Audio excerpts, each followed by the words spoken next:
I get the question at least once every week. DJ, what's up with the guitars on your wall?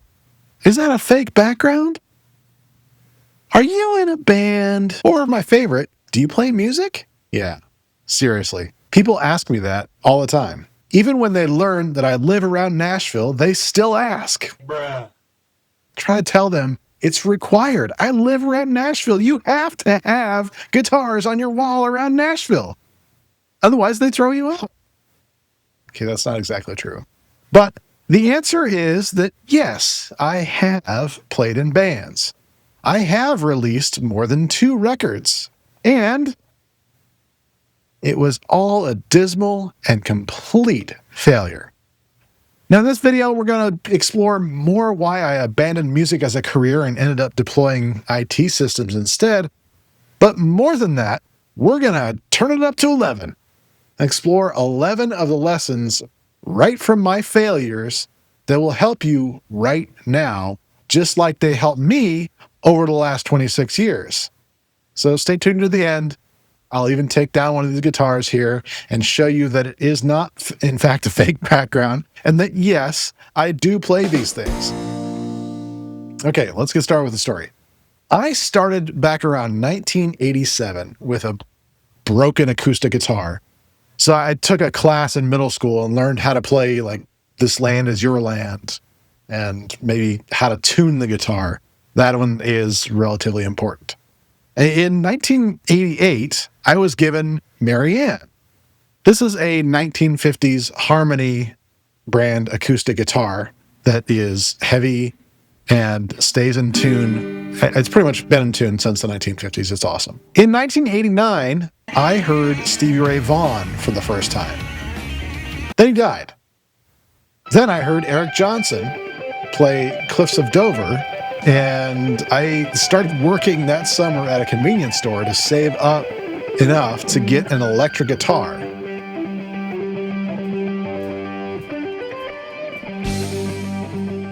So I bought a, well, unbeknownst to me, rare Takamine electric from my algebra teacher. In fact, this Takamine electric guitar. So there's just one problem. I wanted to play electric guitar, but there was no electricity at my house. And so if the generator was running, maybe then I'd be able to plug in, but then I was too loud for my parents anyway. So I kind of just ended up reading a lot of magazines and kept imagining it sounded good while I was practicing. In the meantime, I started leading songs at these week-long camps that went from about 1990 to around 2000 or so. It was just me in front of a bunch of kids playing cheesy camp songs for about a week. That was about it. Now, I formed a band called Explosive Silence with some other bored dudes around 1992. And we recorded this, we'll call it an album, but it was just more of just like a recording, one take with a 2-track recorder in the basement of my church in 1994. Yeah, it worked, I guess. But anyway, I went off to college in Hastings, Nebraska right after that, and so we never really did anything with Explosive Silence. I did finally actually make the album into something that people could buy, and I think maybe like 20 people bought it, maybe? But in Hastings, I was part of leading worship teams at that college I went to, and I was into the Christian music scene, and in that way, I guess. And I really dreamed of Nashville. In fact, one of my friends from Hastings actually came here and won a Grammy a few years ago. But yeah, alas. 1995, I started doing some work in radio. And so I had the Hell is for Wimps radio show. And this was an experience for me to be able to start talking to musicians and managers and others. And I learned a lot about marketing way back then. More specifically, learned a lot about marketing a show that no one seems to watch. In 1998, I was actually asked to go out on the road with Jars of Clay as basically a roadie. But I knew that was a path to being broke. I would have loved to do it. But yeah, I knew that would be even worse financially for me. So another fun fact here. I actually ended up hanging out with Matt with Jars of Clay for an album release party a few years ago at his studio. And he seemed to remember me, but I think maybe he thought I was somebody else. But nonetheless, we got to hang out and it was fun. In 1999, I formed a band called Local Crew, which became a project we called LGLP, or Love God, Love People. Cheesy, I know. But we recorded an album in 1999, released it in 2000, and sold about 150 copies. But the reality was, after a Battle of the Bands kind of thing we did that summer, we really figured out that that brand of music wouldn't be much of a living, and I didn't want to soften it up as much as I'd already softened up far too much for me. I was essentially too metal for Christian music and too Christian for metal music. So I faced the reality of the music business, and that was that it was a business, and decided, you know what, I don't like this, I'll just make my own record label, I'll do it that way. But that's where my marketing lessons kind of ended, because I didn't really get into that as much as I wanted to. I ended up getting a job in IT we'll talk about, but I used my funds from that job to fund buying more stuff. But I did begin helping others with their recordings, like demos and things like that, and help them copy those, distribute to their friends, that sort of thing. Now, I did play in a few like cover bands and other youth group bands in the early 2000s, but the reality is nothing was ever going anywhere with my music career, so I ended up in IT. And with that, in IT, in 2017, I ended up in Nashville anyway. So there you go.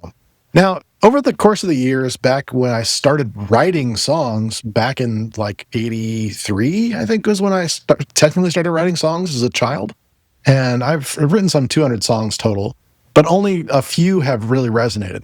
In fact, today, I do some stuff with the software Suno. You've probably heard that in a lot of the podcasts and things like that.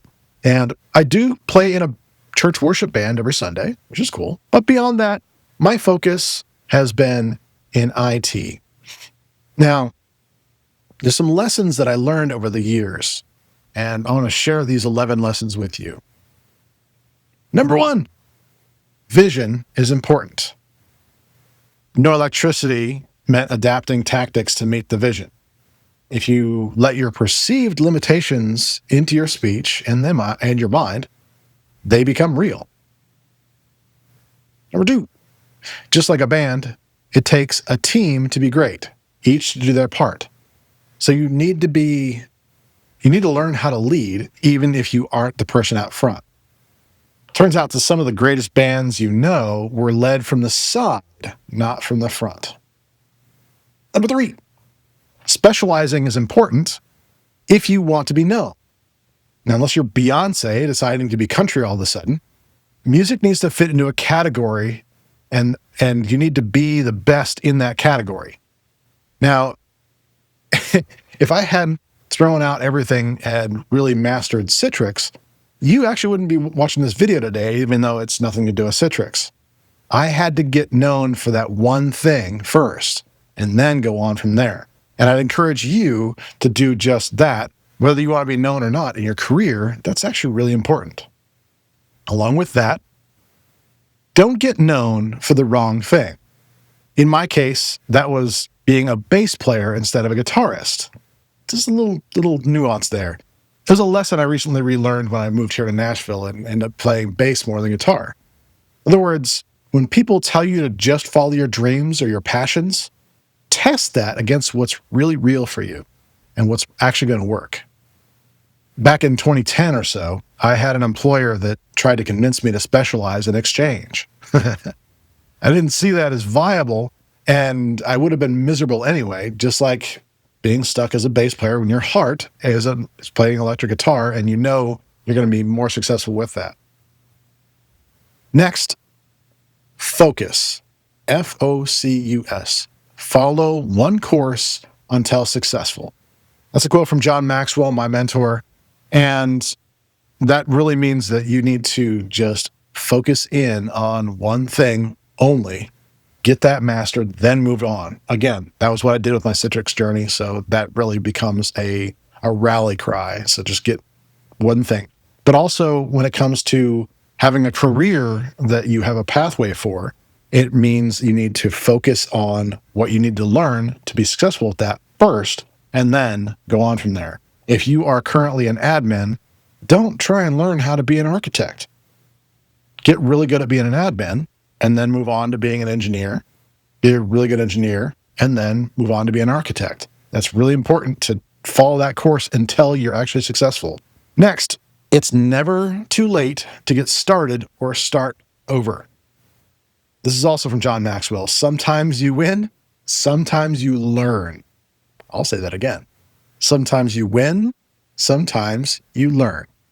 While you want to specialize, if you make the wrong choice, it's not the end of the world. Like I said, for me, I've started using my songwriting in Suno to make the music you'll hear in the How to Thrive in IT podcast. And that's how I have reused those kind of things. And so, yeah, that's me learning new things. Next, being self-taught is seen as being noble. Learning from other people that have mastered it is better. You'll see why here in a few minutes when I start to take these down and play them. It's much better to have lessons, which I just have never had in my entire, other than that time when I first picked up the guitar and got some really bad lessons, learned how to sort of play This Land Is Your Land or whatever it is. Yeah, that's about it as far as me having lessons. I've been on my own ever since. And my results prove it. Another one, kind of like that, steal from others to learn. There's only 12 notes, and what you do with them is your thing. That's a quote from Eddie Van Halen. Rest in peace. Now, that's why I do all this. It's a lot of effort, but I want you to steal from me. I have a lot of people actively concerned that I gave away all my secrets in my books and the videos and podcasts and what you're watching today. While I still think it's better if you learn from me directly and personally so I can mentor you, the information itself is something I put out there for you, just like this, at no cost to you. And I do that because I want you to steal from me. Another one, pride kills careers. Now, I'm not going to give names, but wow, have I seen some prideful folks get humbled lately in their IT careers. Yeah, let's just don't be prideful. Be humble. Be willing to learn. Be willing to adapt. Another one, find a tribe of mentors in whatever you want to do. Again, this was a huge motivator for making me start Thrive IT in 2020. I really do want to build up a community of folks, just like you, that want to get better and want to pass that along to others as well. Now, before I reveal number 11, let me tell you, we've got a lot of great stuff coming up, so be sure to subscribe and click that little bell icon so you get notified when I've got a new video for you. Okay, finally, number 11. We'll crank it up. Don't let anyone tell you that you can't make a living with long hair. Okay, I promised. Let's walk you through some different guitars I have here and what they sound like just for fun, all right? Okay, so it's kind of studio time now, and we're gonna try playing a few things. First off, what I've played probably a lot of my life is the acoustic guitar, and looks like this. I see I already have a pick on here, and I have no idea if this is in tune. Not really. Yeah, okay, well, maybe a tuning lesson, but here's your E string. The lesson I learned is to turn it from the 6th string down to the 1st string, so it's 6 and 1, and it's every athlete does good before eating, which makes no sense, but that's the way I learned it. I don't know. It's not, what are you going to do, right? So your E, your A, the D, G. This one's way out of tune. B, E. All right. So you see this is the brand Takamine, just like my electric, but obviously they play a little bit differently. But see how much better it sounds when it's in tune?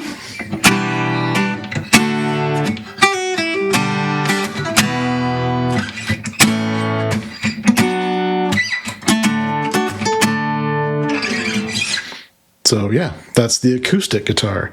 Well, let's move on. Let's actually sample the electric guitar that I originally learned on. Yarr! You've seen this guy already. Of course, this one, you needed a cable to actually do something, so I forgot to do that, so let me grab that. Gotta turn the volume up manually on that. So what is cool about the electric is you have so many different options for the way it sounds, whereas the acoustic, you're fairly limited. So with the electric, you can do a lot more.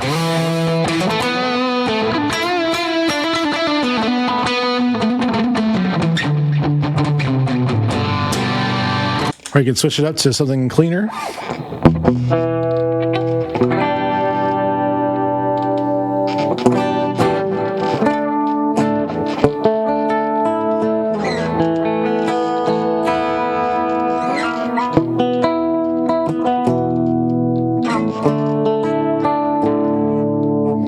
I'm just messing around at this point, but you can kind of see how that sounds obviously pretty different, and there's a lot of things I can do tonally that are just completely and utterly different.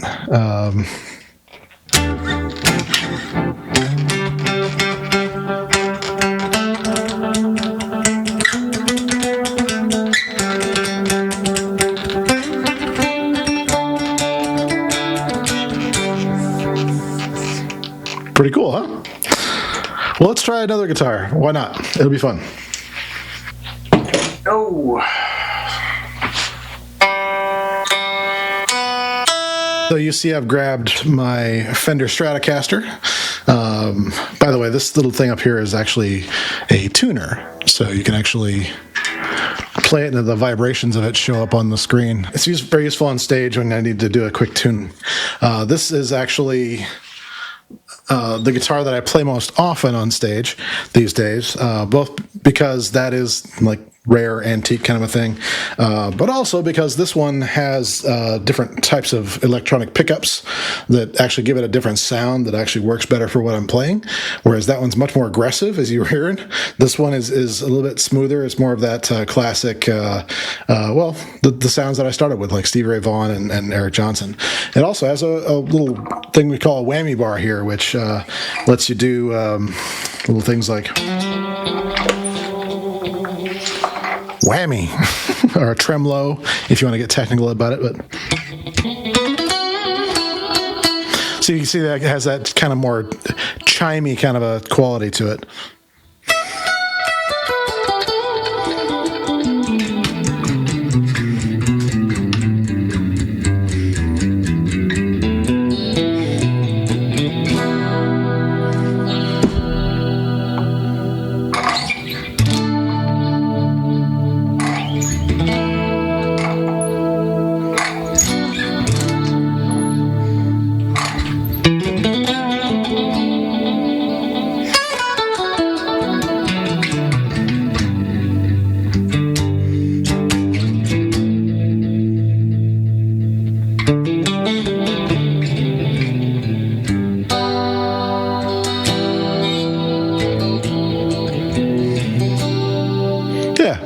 It's just fun. You can just play and play and play, and it never really seems to get old for me.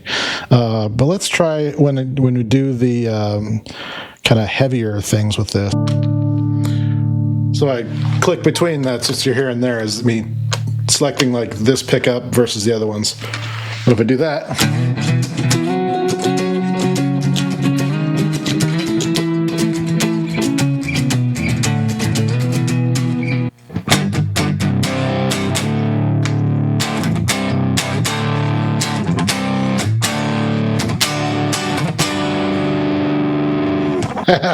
Yeah, I don't know what I'm doing here.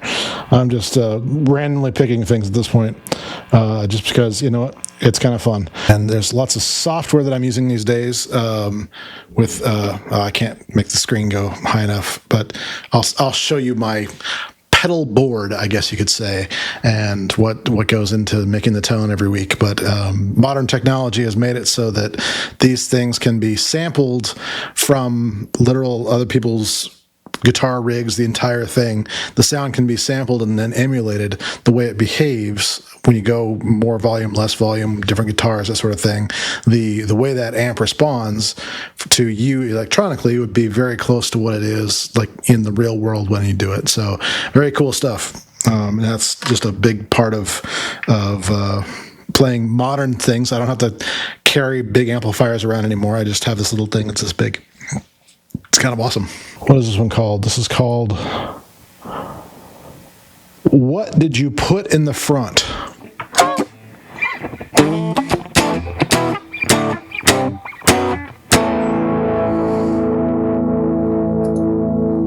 Which is cool sound, but I think we'll give it a little bit more coolness here. So if we do kind of a modulation here.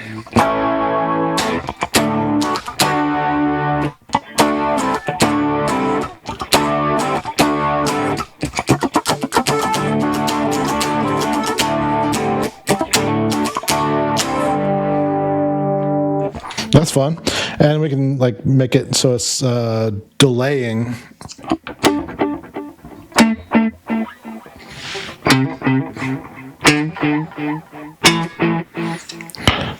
And then have some fun with that as far as like the amount of times the signal feeds back on itself to go kind of crazy.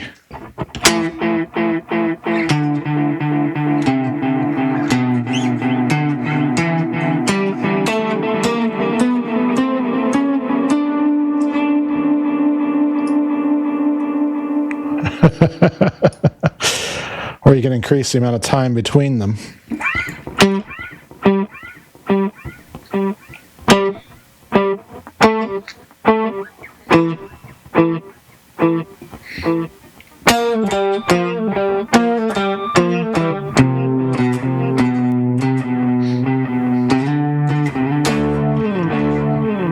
You know, I might play around with this on Sunday. This might be a good sound for some of the songs there. It kind of has that nice, I don't know, I like it.